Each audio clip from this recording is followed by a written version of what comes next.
La science. Certains pourraient la décrire ainsi. Le truc qui fait que les aimants collent et que les Mentos dans Pepsi explosent.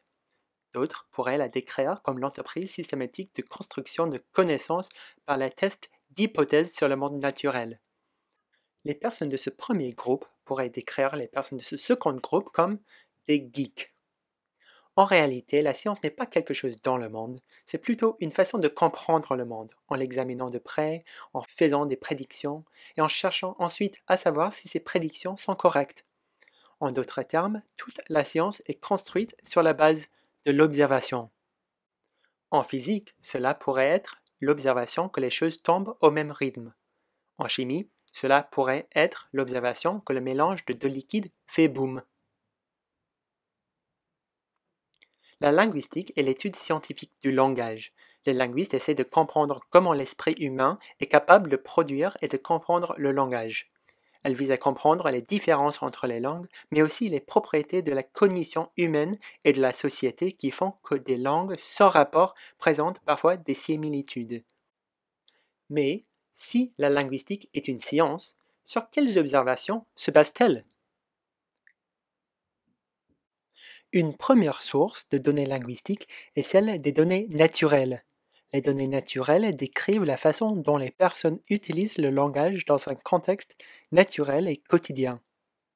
Il peut s'agir d'enregistrements de conversations naturelles, de recueils de textes écrits en ligne ou d'autres cas où les gens interagissent dans un contexte quotidien.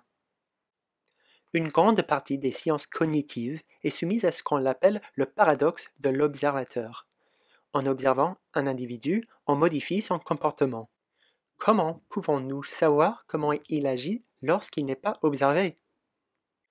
Même les données naturelles sont soumises au paradoxe de l'observateur dans une certaine mesure, mais la situation est empirée lorsqu'on demande à des individus d'effectuer des tâches inhabituelles dans un cadre expérimental.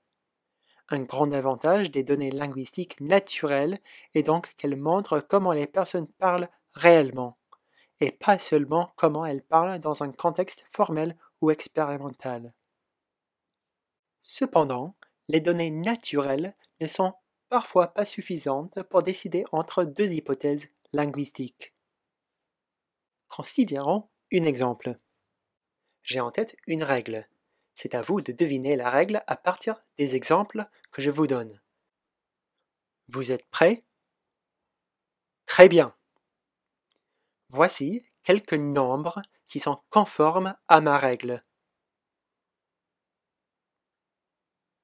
Est-ce que vous voulez tester votre hypothèse avec d'autres exemples? Oui, 10 est conforme. Et 18 aussi. Voulez-vous donc proposer une règle? Ah, non, désolé. La règle était tous les nombres plus grands que 0. Pour tester une hypothèse, il faut donc considérer les exemples qui confirmeraient l'hypothèse, mais aussi ceux qui le montreraient faux. Dans le contexte de la linguistique, ça veut dire qu'il faut tester des phrases qui ne sont pas bonnes, aussi que les phrases qui sont bonnes. Si la grammaire est un ensemble de règles, il faut tester des exemples qui sont conformes à ces règles et ceux qui ne le sont pas. Or, on ne trouve évidemment pas de phrases non grammaticales dans le contexte quotidien. Ce qu'on appelle l'élicitation est donc un processus par lequel un linguiste consulte un locuteur natif d'une langue pour lui demander si différents mots et phrases paraissent naturels et grammaticales pour lui. C'est à partir de ces données positives et négatives que le linguiste comprend la structure de la langue. Curieusement, il existe un autre groupe d'individus, en outre des linguistes, qui passent leur journée à essayer de comprendre les règles du langage. Ce sont les bébés. Les bébés sont nés sans la capacité de parler ou de comprendre la langue de leurs parents, mais en quelques années, ils réussissent à la maîtriser complètement.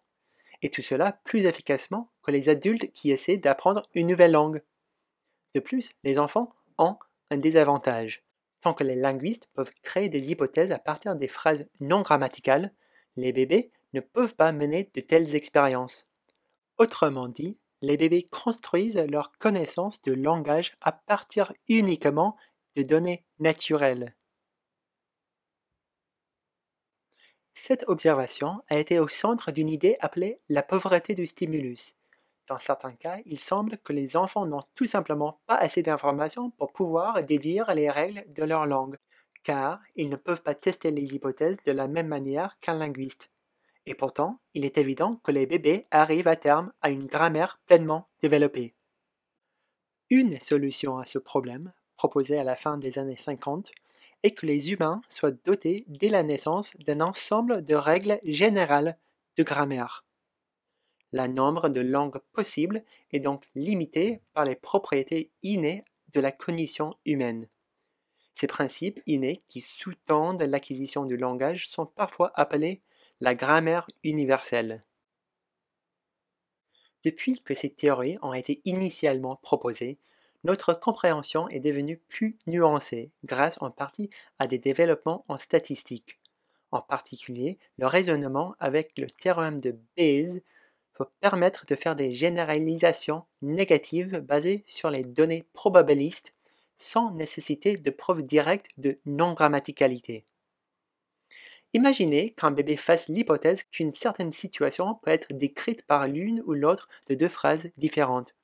Imaginez maintenant que cette situation se présente des centaines de fois et, pour une raison quelconque, une seule de ces phrases est utilisée.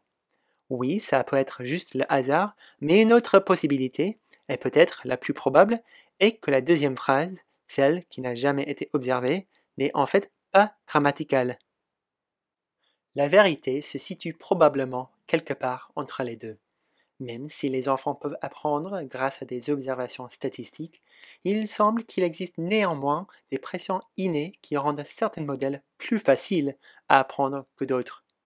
Afin de trouver ces biais, nous devons mener des expériences et examiner la typologie des langues à travers le monde. En d'autres termes, l'observation.